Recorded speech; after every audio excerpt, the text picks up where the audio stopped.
I don't think I'm really the intended reader for these books.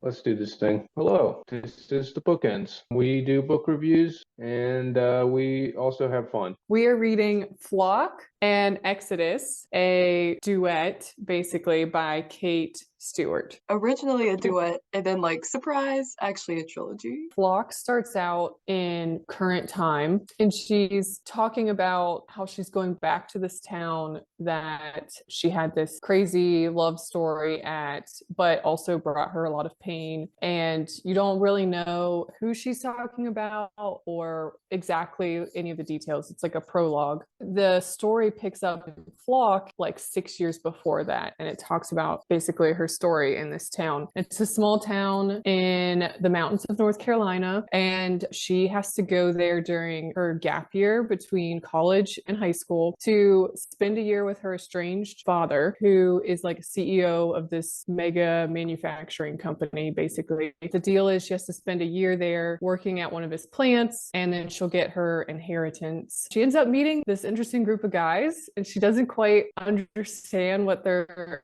about. They're very secretive and mysterious. It sounds pretty spicy already. It's a modern day retelling of Ravenhood. All right, let's just go to reviews. Let's just go straight to reviews. All right.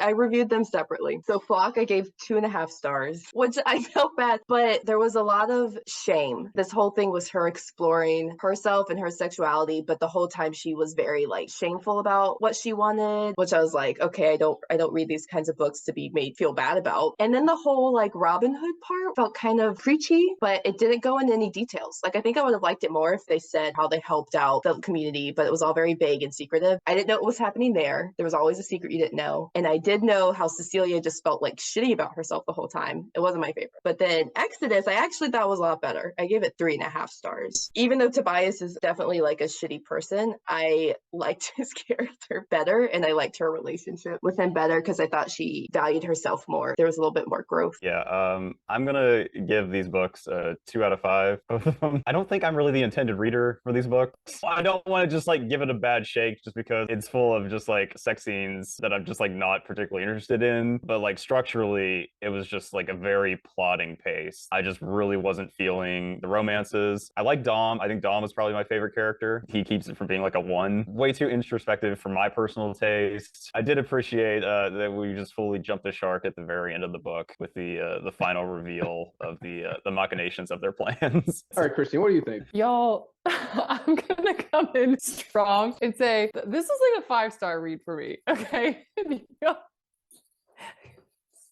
Just hold up. This book series had me in a chokehold the entire time I was reading it. Like I was obsessed. Also, I give it 5 stars for like no necessarily logical reason. But sometimes like you just feel so connected to a story. The like darkness of the story, this like group of mysterious men, it's something that I honestly could have like dreamt of. If you ever feel like connected to a story in that way, that's how I felt about this book. So I really liked it. I loved Tobias. I loved their relationship. Also, I'm such a sucker for the real love interest coming into the second book, like that twist. Like every time it just gets me. I'm just like, oh yes, love that. I love that for her. What else? Tropes. Tropes.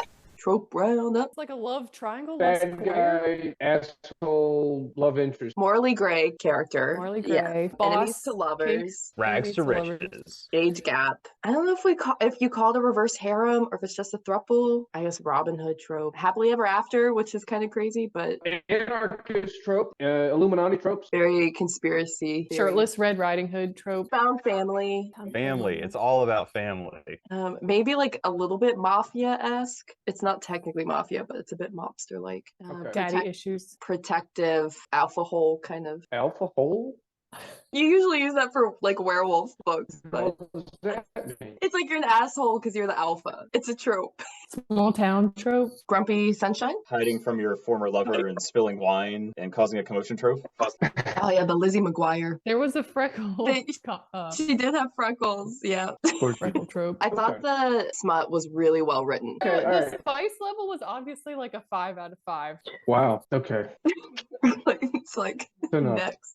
Enough of this.